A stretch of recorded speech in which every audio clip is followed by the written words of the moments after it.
Bien, vamos a comenzar entonces leyendo el pasaje en cuestión juntos. Yo sé que lo hemos leído seguramente más de una vez. Yo lo he leído varias veces en esta semana, porque realmente uno a veces en una primera lectura, como la que hicimos de todo Mateo, notas algunos detalles, pero ya en una segunda, tercera y cuarta lectura podemos observar más cosas, ¿no? Que de repente en una primera instancia no lo podemos hacer. Entonces le voy a compartir, como decía aquí, mi pantalla. Eh, Aquí yo tengo, uy, por acá. Bueno, esta es la de la observación general. Yo tengo aquí algunas cosas que he resaltado por el hecho de que, bueno, voy a ponerlo así, o así, ya. Por el hecho de que, bueno, tiene un significado cada cosa, ¿no? Dice así, libro de la genealogía de Jesucristo, hijo de David, hijo de Abraham. Abraham engendró a Isaac, Isaac a Jacob, Jacob a Judá y a sus hermanos. Judá engendró de Tamar a Fares y a Sara. Fares engendró a Esrom y Esrom a Aram. Aram engendró a Aminadab, Aminadab a Nazón y Nazón a Salmón. Salmón engendró a Rahab, a Boz, de Rahab, perdón, a Boz. Boz engendró de Ruth a Obed y Obed engendró a Isaí. Isaí engendró al rey David. Y David engendró a Salomón, de la que había sido mujer de Urías. Salomón engendró a Roboam, Roboam a Abías y Abías a Asa. Asa engendró a Josafat, Josafat a Joram y Joram a Usías. Usías engendró a Jotam, Jotam a Acaz y Acaz a Ezequías. Ezequías engendró a Manasés, Manasés a Amón y Amón a Josías. Josías engendró a Jeconías y a sus hermanos durante la deportación a Babilonia. Después de la deportación a Babilonia, Jeconías engendró a Salatiel y Salatiel a Zorobabel. Zorobabel engendró a Abiud, Abiud a Eliakim, Eliakim a Azor. Azor engendró a Sadoc, Sadoc a Akim y Akim a Eliud. Eliud engendró a Eleazar, Eleazar a Matán y Matán a Jacob. Jacob engendró a José, el marido de María, de la cual nació Jesús, llamado el Cristo. De manera que todas las generaciones, desde Abraham hasta David, son 14 generaciones, y desde David hasta la deportación de Babilonia, 14 generaciones, y desde la deportación a Babilonia hasta Cristo, 14 generaciones. Ok, muy bien. Entonces, primero comenzaríamos con las observaciones generales. Solamente para poder tener una guía voy aquí a abrir observación general. Yo ya lo tengo lleno, así que voy a intentar solamente compartir hasta ya. Vamos a ir bajando poco a poco para que cada uno vea solamente, a ver, aquí está. Ya, esas son observaciones generales. Primero, con respecto a la forma del pasaje, ¿qué podemos decir? ¿Es narración, poesía o discurso, hermanos? Narración. Oración. Narración, ¿ok? Discurso y enseñanza. Narración, discurso, enseñanza. A ver, hermanos, ¿qué más? Historia también puede ser, ¿no? Historia, ajá. Ok, narración. Por mayoría de votos gana entonces narración. Bien, sería una narración, ¿no? Nos está narrando la genealogía de nuestro Señor Jesús, ¿no? Nos está contando quién engendró a quién vino después de quién. Esto de acá lo hice cuando todavía no había hecho las anotaciones, ¿no? Por eso es que están ahí lo ven tal cual. Bien, entonces en narración, poesía o discurso es una narración. Específicamente de esto de la narración es una genealogía. No es tanto como una historia de un suceso específico, ¿no? Sino de cómo fue el nacimiento de nuestro Señor Jesús. Ok, muy bien. Contexto. ¿Qué le precede?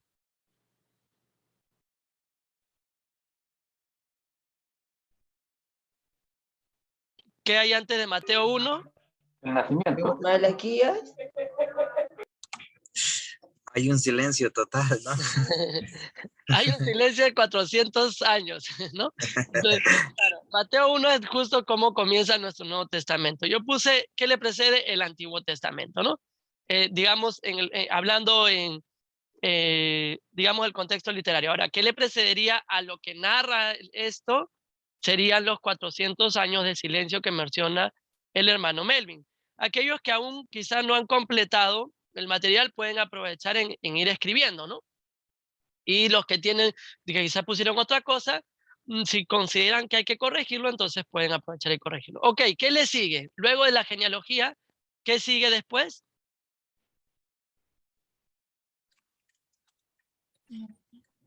Nacimiento de Jesús.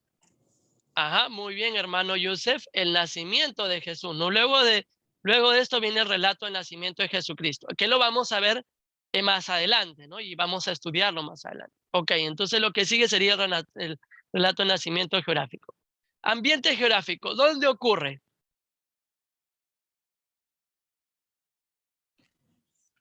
Bueno, el libro de Mateo, pues, Vaya. según lo que sabemos, pues, bueno, hay mucha implicación, pero al menos consideraríamos nosotros que eso fue, por decirlo, pues, en, en Israel, pues, Jerusalén, ¿no? Ya, Ok, y en Mateo, ¿no? Si hablamos de algo geográfico, y bueno, y otras ramas, ¿no?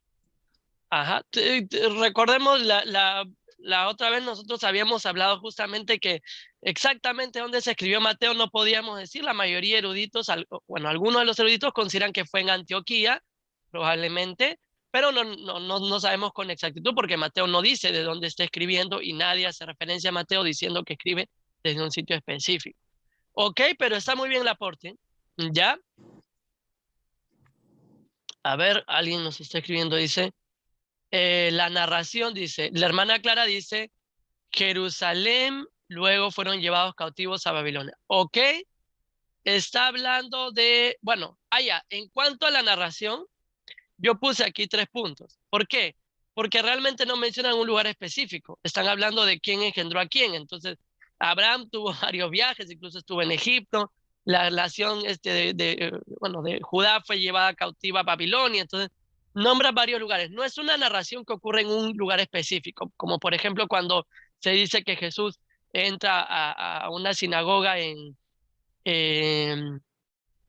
no sé, pues en Cesarea o en Nazaret, no nos mencionan un lugar específico, ¿no? Pero lo que ha dicho el hermano Melvin es importante, podríamos poner aquí, ¿no? Desde dónde fue escrito. Pero el relato en sí, el relato de la genealogía, no ocurre en un lugar solamente, ¿no? Mm, ya, no menciona Belén, Galilea, etcétera. Ajá, correcto, amor. Muy bien, situación histórica y social. ¿Qué datos podemos obtener? ¿Qué datos hemos obtenido? A ver, hermanos. Bueno, históricamente, Diego, sabemos pues de que estaba pasando pues uno de los peores, por decirlo, el país, bueno, la nación de Israel estaba pasando una de las situaciones tanto política, económica, socialmente, de las más terribles en el nacimiento de Jesucristo, ¿no? Ya que estaban bajo el yugo del Imperio Romano, por decirlo así, ¿no? Esa podría ser una de las cosas económicas. Y ahí hay mucho de qué hablar, solamente para aportar algo, ¿no? Había Ajá, una efervescencia terrible en ese momento. ya, ok. Eso es, digamos, cuando se escribe Mateo, pero en Sí, el relato en sí nos habla de, bueno, el relato en sí es como un preámbulo, ¿no? Todo lo de la genealogía, todo lo que sucedió en el Antiguo Testamento. Pero, ok, ok. está bien, ajá, correcto. ¿Alguien más? Ah, ya lo bajé, perdón. Yo puse esto, ¿no? Lo que pasa es que, a ver, vamos. Quiero explicar un detalle, ¿no? Nosotros vamos a seguir esta observación general y esta observación específica para cada uno de los relatos que encontremos en Mateo. Entonces, no siempre vamos a decir, o sea, cuando nos referimos a dónde o qué le precede o la situación histórica, nos vamos a referir al pasaje, ¿no? No al libro de Mateo, no dónde se escribió o cuándo se escribió, porque eso ya lo abordamos en la primera ocasión, ¿no? Quiero, digamos que estemos claros de exactamente lo que vamos a ir viendo. Entonces, en el nacimiento de Jesús vamos a ver dónde fue, qué le precede, qué sigue, pero en el nacimiento de Jesús. Luego, cuando Jesús haga un milagro, exactamente dónde fue, etcétera, ¿no? Solamente concentrándonos en esa partecita. Oh, ya, ok, mi Ajá, hermano, esa sí. fue mi confusión, esa fue mi confusión. Gracias por aclararme. Sí, no, y pido disculpas si no fui muy claro, les pido perdón, hermanos. Entonces, Sí, la idea es ver, concentrándonos de acuerdo al relato del pasaje, ¿no? Entonces, sí, vemos que cubre una historia amplia. Ahorita vamos a mencionar algunas cosas. Muy bien, ¿qué sigue? La estructura del pasaje. A ver, ¿cuáles fueron las subdivisiones que encontramos aquí, estimados hermanos? Está en tres grupos de 14 generaciones, ¿no? 17, dice la hermana Clara. A ver, no sé si me puede explicar un poquito a qué se refiere. Nico, buenas noches. Buenas ¿Qué tal? noches, hermano Diego. Bueno, cuando yo estaba leyendo el texto, hubo algo que me llamó mucho la atención en cuanto al tiempo en el que se escribe, y es el hecho de que en el versículo 12 menciona que después de la deportación a Babilonia. No sé si eso es de pronto un indicativo que nos pueda ayudar a fechar o a mostrarnos, digamos, cuál era la época y qué estaba pasando de pronto un poquito ahí. No sé qué tan erróneo esté yo, pero no sé, me llamó la atención de Ah, ya. pronto y no se ha mencionado. Tú estás hablando bueno, aquí no es tanto el cuándo, pero nosotros habíamos fechado, ¿se acuerdan? La escritura en el siglo, o en el siglo primero, probablemente entre el 60 y el 80, ¿no? Después de Cristo. La escritura de Mateo. Ahora, los hechos que narra incluyen la deportación de Babilonia, que ocurrió aproximadamente unos 6, ¿no? Siglos antes de Cristo, o 7, ¿no? 7 siglos antes de Cristo, ¿no? Que ocurrió. Yo estoy mal. Siglo VI antes de Cristo ocurre la deportación a Babilonia. Pero ya, ok, está bien, hermano Nico. Entonces, subdivisiones, me decía hermano Walter, hay 3 subdivisiones de 14 generaciones, ok. A ver, ¿alguien más? ¿Qué cosa encontró por ahí? ¿Cuáles Y serían las subdivisiones en el pasaje de Mateo 1, desde el 1 al 17? ese sí no lo tenía bien claro, Diego, no lo llené. ¿Ya? Mi amor, se puede decir que tiene como una introducción en el 1:1, luego explica toda la genealogía del 2 al 16 y hay una conclusión en el 1:17, o como algo que sí, engloba todo o encierra todo lo que el pasaje dice. Bueno, yo hice esa subdivisión. Mateo 1:1, el No título. puedo creer que me haya acordado. Aquí viene Ya. Oye, no, estoy abriendo Ahora, amor, tengo una aquí, ¿no? pregunta. Ya, ok. Ujú. Quería, si me das un instante, amor, por favor, solamente para explicar por qué lo subdividí así, ¿no? Viene el primer versículo, libro de la genealogía de Jesucristo, hijo de David, hijo de Abraham. Es como un título, ¿no? De ahí viene desde el 2 al 16, empieza a decir cada uno quién engendró a quién, etcétera. Y en el 17 como que hace una recapitulación, un resumen, ¿no? De manera que todas las generaciones desde Abraham hasta David son 14, tal, 14, ¿no? Entonces, digamos que esa fue la estructura que yo seguí. Claro, en Mateo 1, del 2 al 16, también se puede hacer una división en tres grupos, ¿no? 2 de 14 y 1 de 13. Para los que contaron, los más observadores, los que contaron el número de personas, no hay 42, hay 41. Entonces Mateo se equivocó cuando dijo de que era 3 de 14. No, mentira, ahorita vamos a explicar por qué dijo eso. Amor, dime, te escucho. Sí, mi amor. En el manual bíblico Nelson adjuntan un mapa de Palestina. Eso nos podría dar unas luces de los lugares en donde se recrea Mateo, ¿no? Como para ubicarnos geográficamente. Ahora, tengo otra pregunta. En el Sí, caso de la quería deportación, comentarles que yo encontré un material también que es aquí en Logos, tenía su mapa, creo. Sí, te escucho, amor. sí, mi amor. Sería bueno revisar, no sé, como que socialmente, qué cosa es una deportación, al menos para, o sea, Sí, creo que, ya vamos a llegar a eso, amor, en la observación bueno, específica, ya vamos a... ok. Gracias por sugerirlo y es correcto. Bueno, este es un PowerPoint distinto que yo ya encontré. Yo, el que hice la otra vez, bueno, lo hice yo, ¿no? Yo lo diseñé, pero este de acá es uno que ya encontré sobre el tema, ¿no? Que ya hemos dicho Jesús, el Mesías, el cumplimiento de las promesas del Antiguo Testamento, el contexto, ¿no? Donde narra el ministerio de Jesús, y aquí está también hay un mapa, ¿no? De los lugares por los cuales se narra, o hay narraciones. Aquí está la cronología. Nosotros vimos una cronología mucho más completa que esta la otra vez, pero más o menos aquí viene, ¿no? Desde Como dije, 60, 80 probablemente fue escrito el libro de Mateo, no tenemos algo exacto. Bueno, este es el bosquejo. Nosotros ahorita estamos en el preludio todavía. Perdón. Ok, vamos a llegar a lo que dice mi amada novia, pero estábamos entonces viendo lo de la subdivisión, ¿no? Al principio comienza con un título general, luego desarrolla la genealogía, como hemos visto, luego Mateo explica que según él son 3 generaciones de 14, pero en realidad si nos tomamos el tiempo de contar, no son 3 generaciones de 14, son 14, 14 y luego 13. Y luego viene la conclusión, el resumen, ¿no? ¿Cuál fue el versículo clave, estimados hermanos? ¿Qué versículo para ustedes fue clave en este pasaje? ¿El 17? Ok, mi novia dice el 17. Versículo 1. El versículo 1, dice el hermano Yusef. Ok, ¿quién da más? Tenemos el 1, el 17. La hermana Clara también dice el 1. Ok. A ver, ¿alguna otra opinión? 1 o 17.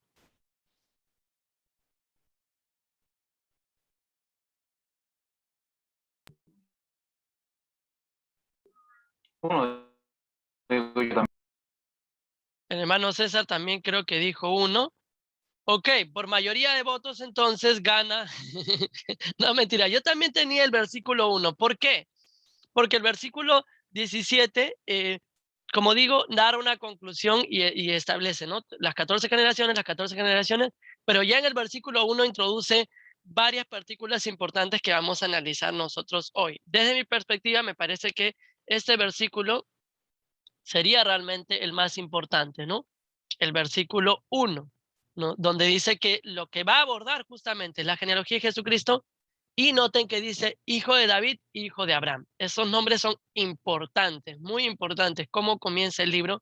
Y a la luz de eso vamos a poder entender mejor lo que viene después. Bueno, esas son las observaciones generales. Antes de pasar a las observaciones específicas, donde vamos a ir más detallado, no sé si alguien tiene una pregunta, un comentario sobre la observación general, solamente esta parte de aquí. Sí, mi hermano, yo tenía una pregunta. Bueno, tal vez suene un poco imprudente o tal vez pues suene o hiera la sensibilidad de alguno, pero si sacamos en conclusión que toda esta fue realmente la genealogía de Jesucristo, considerando a Rahab, que fue una prostituta, tal como lo dice las escrituras, entonces podríamos con estas premisas, llegar a concluir de que bueno, por eso te digo, suena duro, ¿no? De que una de los antepasados de Jesucristo, o sea, familia de Jesucristo fue prostituta.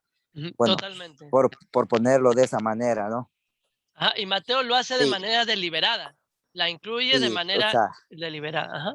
sí, no, lo digo porque tú sabes, tenemos un gran respeto al mencionar esto, pues, pero solamente quería tal vez que me corroborara si estoy equivocado yo o he sacado mal la conclusión, ¿no?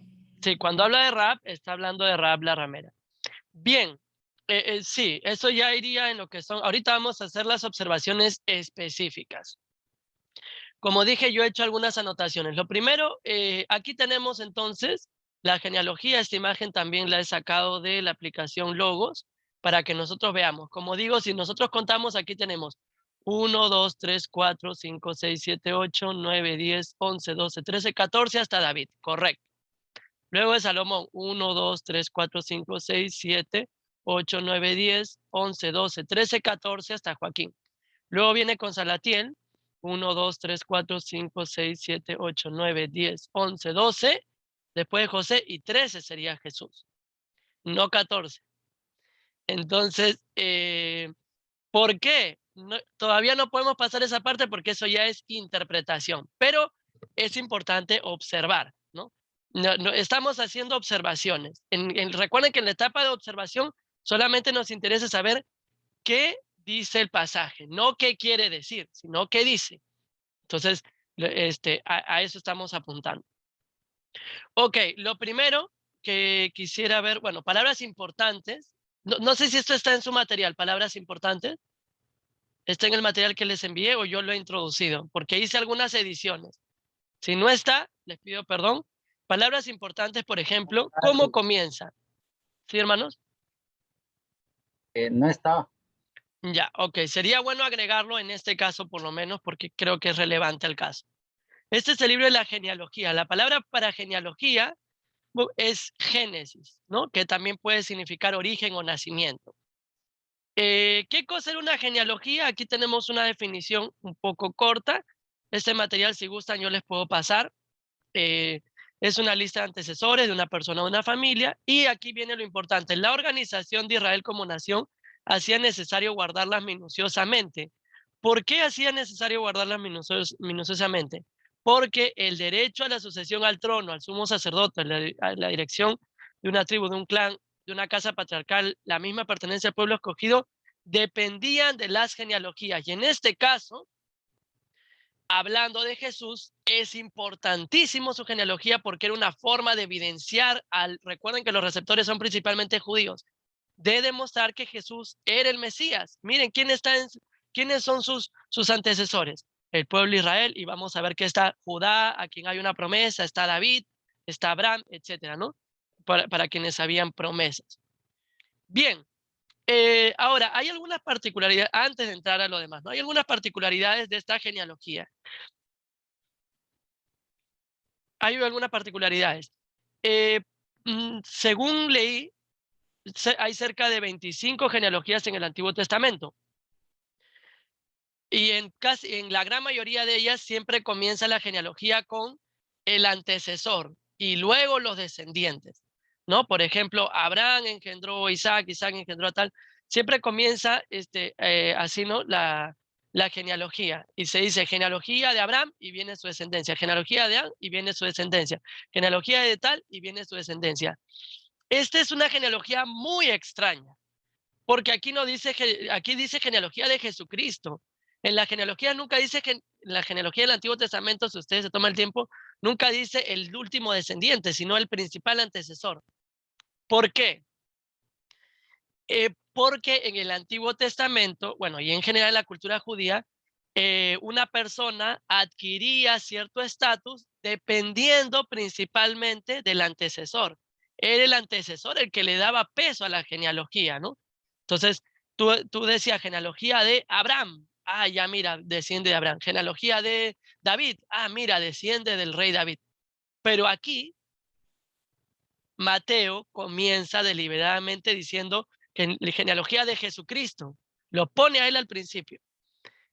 Esto es interpretación, así que esto no es parte de la observación, pero yo especulo que podría ser por el hecho de que la importancia principalmente radica en Jesucristo, y Jesucristo es quien le da importancia a todo el árbol, ¿no? Genealógico. Ok, entonces esta es una cosa importante, cómo comienza, genealogía de Jesucristo. ¿Qué más observamos en esta genealogía? Mateo se interrumpe a sí mismo varias veces. Él está diciendo Abraham engendró a Isaac, Isaac a Jacob, etc. Y de pronto viene, Judá engendró de Tamar a Fares. Luego sigue, ¿no? Fares, Esrom, etcétera, tal. Y luego cuando va a hablar de Rab, nuevamente engendró de Rab, segunda interrupción, ¿no? Para hablar de Rab. Y luego a Ruth también.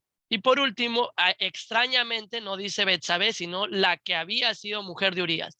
Estas palabras en cursiva están agregados en el griego. Están agregadas, perdón, en la Biblia de las Américas. Realmente en griego dice de la de Urías. Solamente dice de la de Urías, ni siquiera dice la mujer de Urías. Entonces, aquí menciona a 4 mujeres deliberadamente y se interrumpe a sí mismo. Otra observación, ¿no? ¿Qué hacen esas 4 mujeres ahí? ¿Qué nos quiere decir Mateo con ello? Bueno, se menciona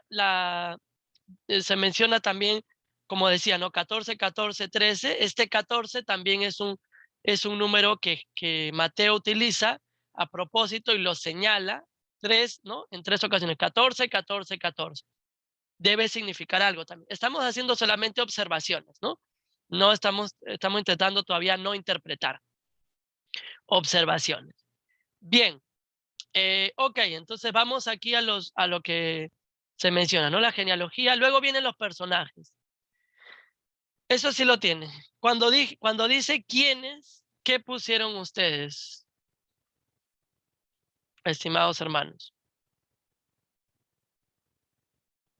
¿Pusieron a los 41 personajes? Solo antecesores de José. Ya, ok. Joseph puso los antecesores de José. Ya, ok, correcto. Ah, otra cosa extraña, ¿no? La genealogía es de José. Es algo interesante lo que dice Joseph. Dice que es la genealogía de Jesucristo, pero sabemos que Jesucristo no era hijo de José. Él era hijo de María. Entonces, ajá, Por eso lo coloqué. sí, correcto. Muy bien, el hermano Joseph con esa observación. Ok, hermanos, ¿qué pusieron en los personajes? Bueno, antes de comentar. Pusieron los 41, el hermano Yusef puso los antecesores de José. ¿O qué pusieron ustedes? Comenten, hermanos.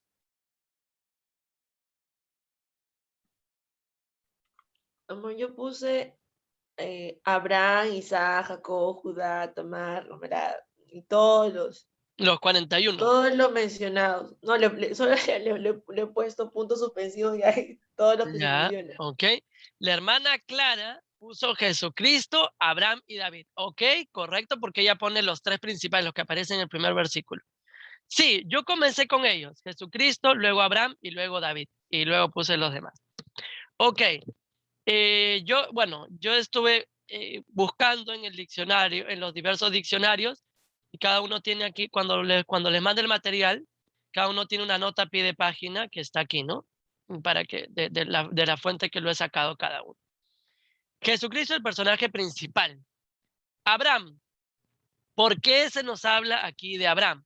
Porque había una promesa, Abraham, ¿no? Había una promesa de que a través de él todas las naciones iban a ser benditas, a través de su simiente.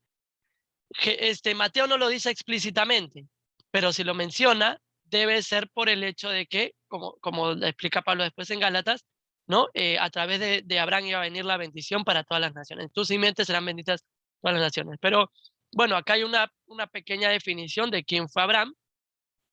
Luego, acerca de David, se nos dice que fue el segundo rey de Israel, llevó a Israel a una posición de poder, el ideal de futuro mesiánico para el pueblo. Fue importante porque él, fue levantado como pastor de Belén para poder gobernar como el segundo y más grande rey de Israel, y condujo a Israel hasta la cumbre de su poder y su gloria, y se convirtió en el ideal futuro líder mesiánico que finalmente se cumplió en un descendiente de David. Dos puntos debería decir aquí: Jesús. Entonces, ahí Abraham y David son los personajes principales junto con Jesucristo, ¿ok? Pero luego hay otros personajes secundarios. Por ejemplo, se nos habla de Isaac. ¿Quién fue Isaac? Isaac fue el hijo de Abraham, ¿no? El hijo de la promesa, recordando de que Abraham tiene dos hijos, ¿no? Primero Ismael, el hijo mayor, con la sierva con Agar, y luego con Sara viene Isaac, el hijo de la promesa. Se nos habla de Jacob, que significa suplantador, que nuevamente viene a ser el hijo a través del cual vendría el linaje del Mesías, porque recordemos que Dios le dice a Isaac, ¿no? Que el mayor servirá al menor.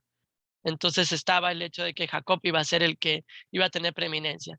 La esposa de Isaac, que se llamó Rebeca, incurrió en una acción inadecuada, ¿no? Para poder llegar a cumplir eso.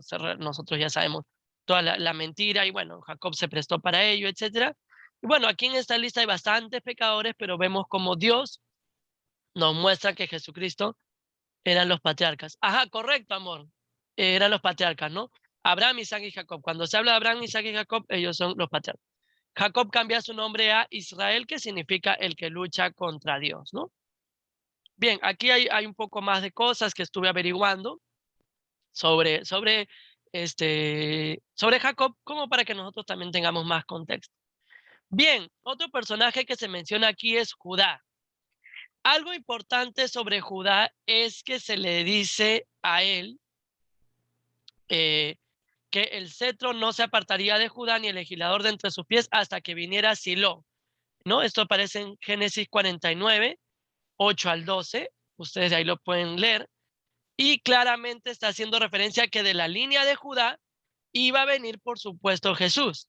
Entonces Judá es importante aquí.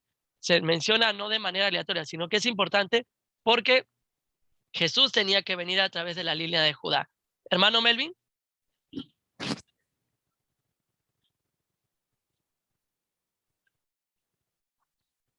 Disculpe, creí No, mi que hermano. iba a hablar. No, Ok.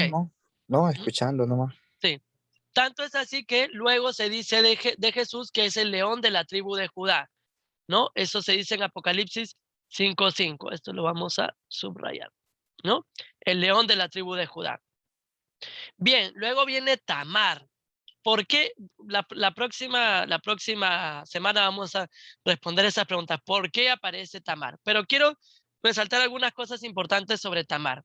Ella, según el versículo, dice acá, nosotros retrocediendo, cuando habla de Tamar, dice que Judá engendró de Tamar a Fares y Zara. Sin embargo, Judá no era el esposo de Tamar, ¿no? Él era su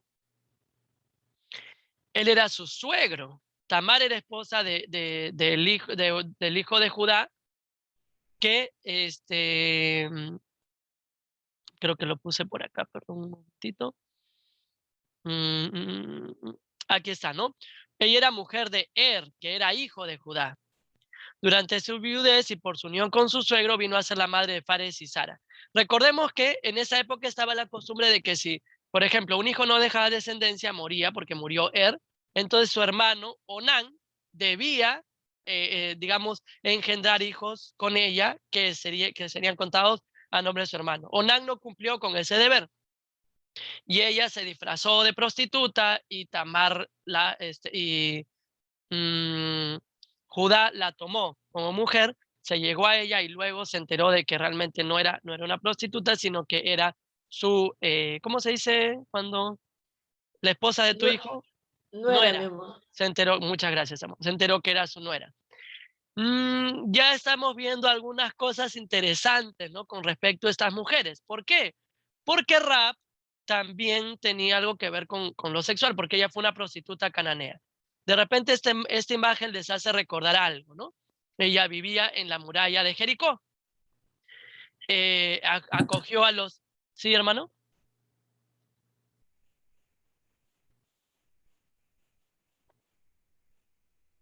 Pensé que alguien había hablado. Hermano, levantan su mano o algo, me avisan. Si en algún momento me quieren, ok, ya, está bien, amor. Si en algún momento me quieren interrumpir por algo, mejor, ¿ya? Porque de repente yo, si algo no queda claro, normal, siéntanse libres de levantar su mano o interrumpir. Bien. Entonces, Rahab es importante por eso, ¿no? Luego se habla de la fe de Rahab y cómo ella fue salva. La menciona, por ejemplo, el libro de Santiago, ¿no? Pero ahí está Rahab, otra mujer mencionada, como digo, de manera deliberada, ¿no? Interrumpiéndose a sí mismo. Luego está Booz. Booz, nosotros sabemos que fue el esposo de Ruth, pero no fue el esposo original de Ruth.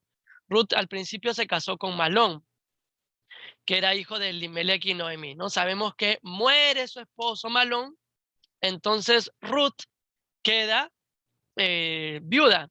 Pero Ruth sigue a Noemí, ¿no? Y le dice, tu Dios será mi Dios, tu pueblo será mi pueblo. Y entonces la acompaña y por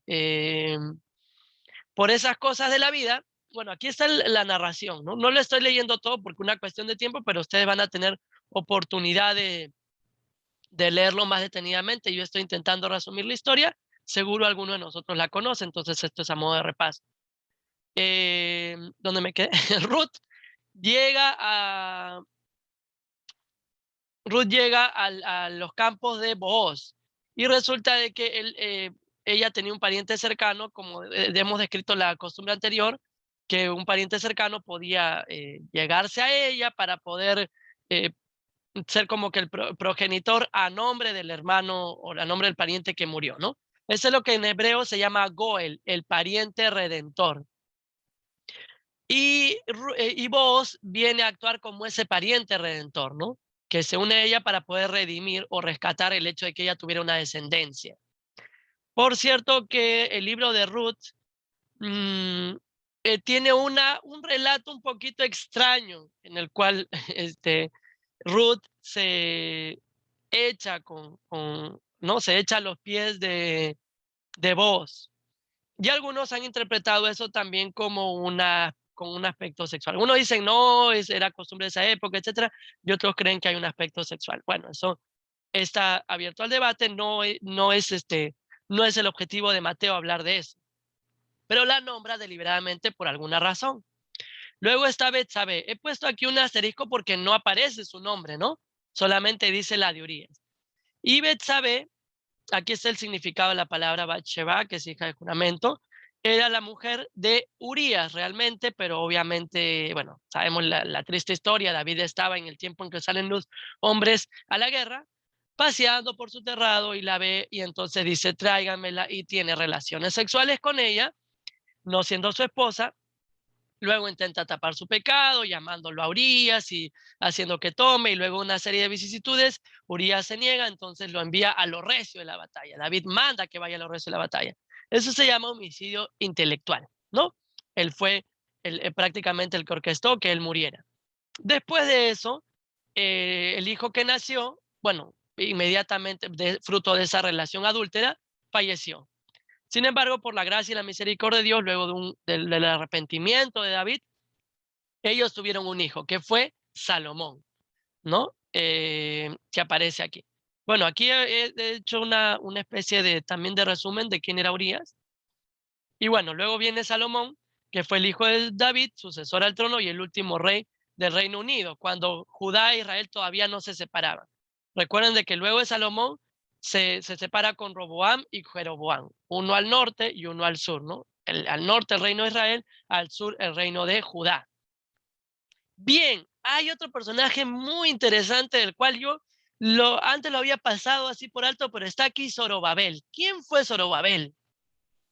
Zorobabel fue un descendiente de David, por lo tanto, con todo el derecho de estar en el trono, pero él estuvo en la época en que luego de la deportación, ¿no? Judá regresa a Jerusalén, ¿no? Sabemos que, bueno, o sea, los judíos regresan, ¿no? Sabemos que con Esdras y Nehemías, con Nehemías, por ejemplo, se construyen los muros, ¿no? Con Esdras se regresa y todo. Esdras fue una especie de escriba, él habló nuevamente de tener ese culto al Señor. Y Zorobabel regresa y reconstruye el templo. Esto va a ser importante luego, este tema de la reconstrucción del templo. Solamente digo de que Jesús dijo en algún momento que él iba a destruir el templo y lo iba a reedificar en 3 días, ¿no? Haciendo referencia a su cuerpo. Y que en Hechos también los apóstoles en un momento hablan del tabernáculo caído de David que luego se edifica, aplicándolo al momento actual que estaba viviendo la iglesia.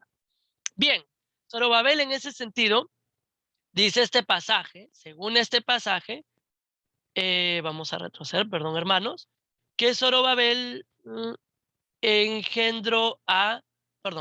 que Salatiel engendró a Zorobabel. Pero Salatiel no fue el padre de Zorobabel. Yo estuve estudiando eso y su padre fue Pedaías. En el Antiguo Testamento hay pasajes que dicen que fue Pedaías y hay pasajes que dicen que fue Salatiel.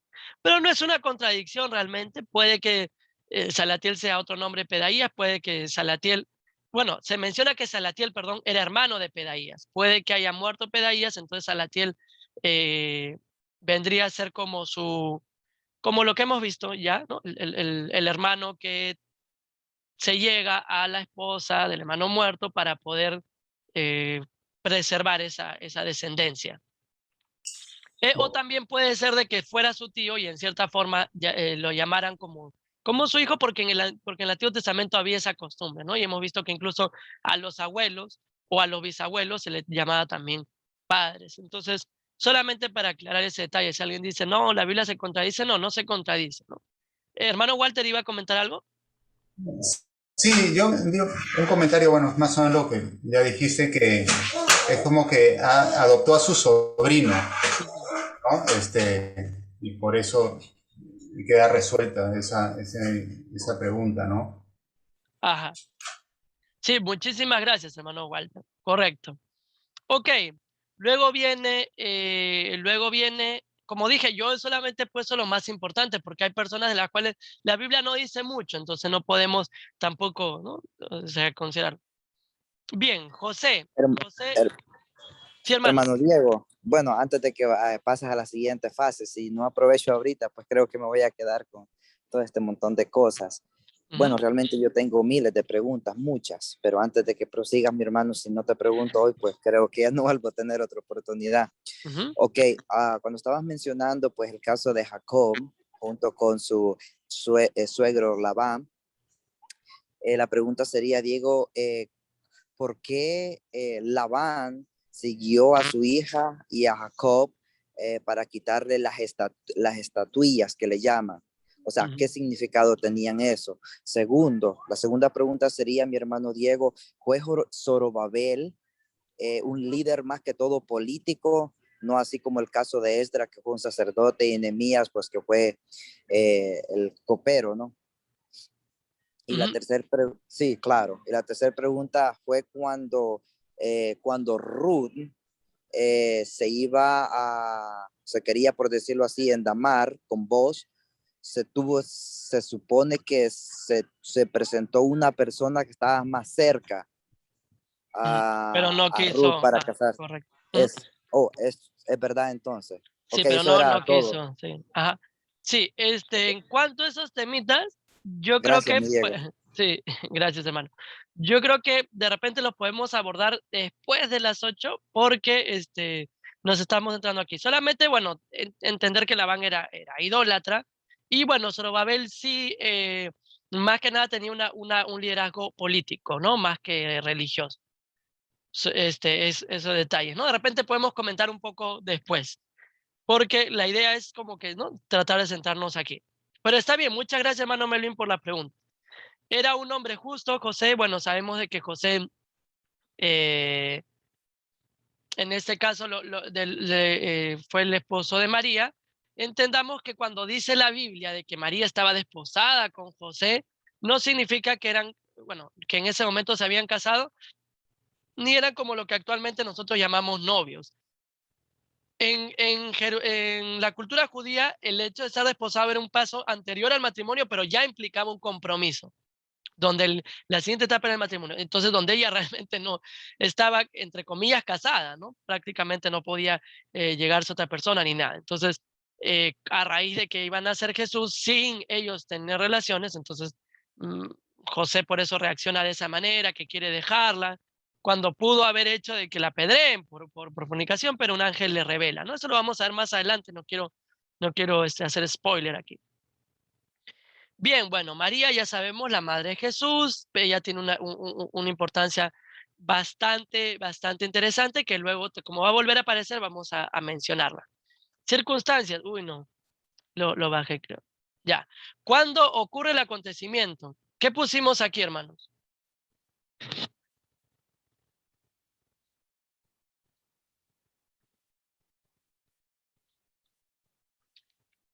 En el material de observación específica, nada.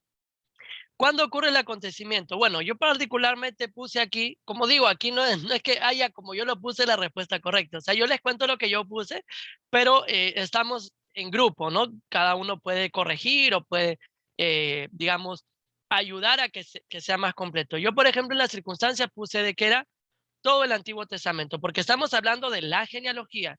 Entonces, todo el Antiguo Testamento. Por ejemplo, ahorita mismo yo quiero editar lo que he dicho. Y no sería todo el Antiguo Testamento, sería desde, eh, desde Abraham, ¿no? Desde Abraham. Perdón, Abraham va sin tilde, ¿no? Desde Abraham. Hasta, hasta Jesús. Por ejemplo, es algo, miren, ahorita mismo yo lo estoy editando y podemos así complementarlo. O sea, lo que quiero es que entendamos que todos podemos aquí compartir, ¿no? Y si tú tienes una respuesta distinta, la puedes también compartir y de repente corrige lo que yo he dicho, ¿no? Muy bien. Uy, estoy que bajo muy rápido. Ya. ¿Cuál fue el hecho central? ¿Cuál es el hecho central de este pasaje? ¿Qué pusieron, estimados hermanos? La genealogía. Amor, le puse la genealogía y el nacimiento. Bueno, la genealogía y el nacimiento de Jesús, porque acá dice de la cual nació Jesús. Ajá, ok. La genealogía y el nacimiento de Jesús. La genealogía también el hermano Nicolás. A ver, ¿qué más? ¿Alguien más? ¿Qué pusimos ahí?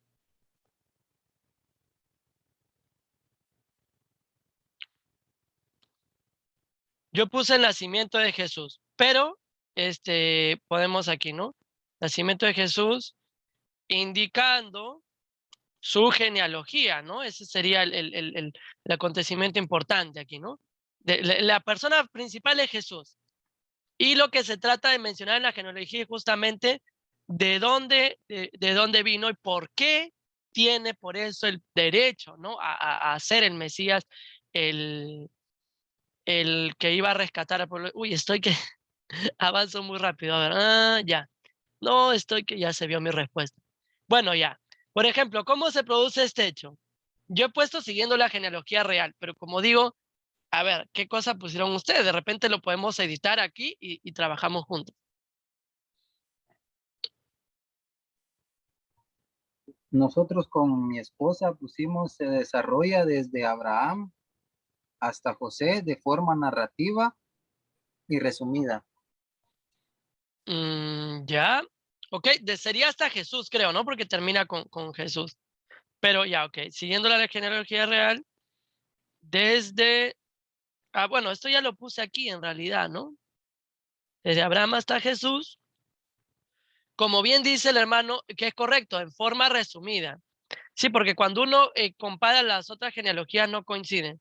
¿Por qué decimos en forma resumida? Porque probablemente aquí Mateo ha salteado a algunas personas porque para que quede el 14-14.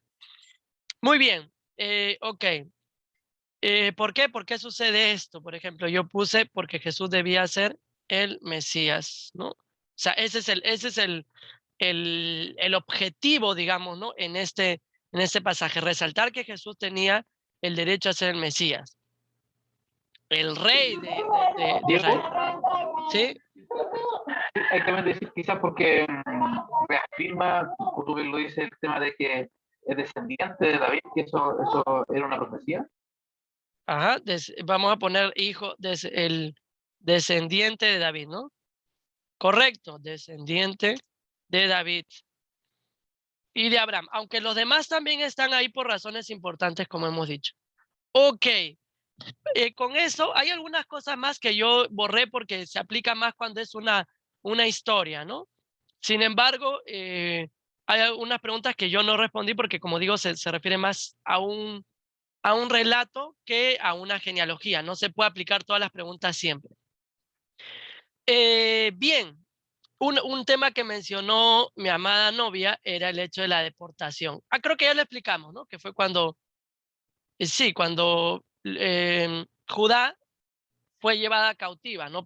En esa época el imperio babilónico fue llevada cautiva y entonces fueron llevados como siervos. Vamos a ir, creo que podemos aquí buscar en globos.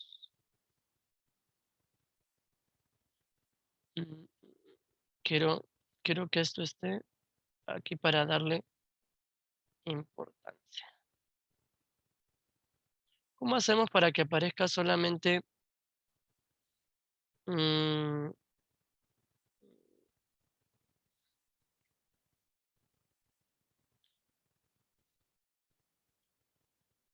Ya, por ejemplo, así.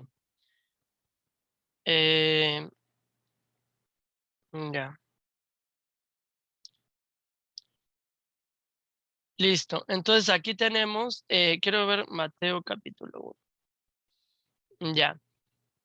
Aquí hay unos pasajes paralelos. ¿Quién está tachando? No puedo creerlo. Eso sucede con mis alumnitos de colegio. ¿Esto quién lo ha tachado? O yo mismo lo he tachado, ¿no? Bueno, ya lo borré. Ok, bien. Cuando habla de la deportación a Babilonia, quería mostrar, ¿no? Esto aparece, por ejemplo, en 2 de Reyes 24:14, ¿no? Y dice, y se llevó en cautiverio a todo Jerusalén, a todos los jefes, todos los hombres valientes, 10,000 cautivos, y a todos los artesanos y herreros. Nadie quedó excepto la gente más pobre del país. El versículo 15 dice, también se llevó a Joaquín en cautiverio a Babilonia, asimismo a la madre del rey, la mujer del rey, a sus oficiales y los poderosos del país, se los llevó en cautiverio a Babilonia, ¿no? Como digo, esto es aproximadamente bueno, voy a corroborarlo, no sé si 6 o 7 siglos antes de Cristo.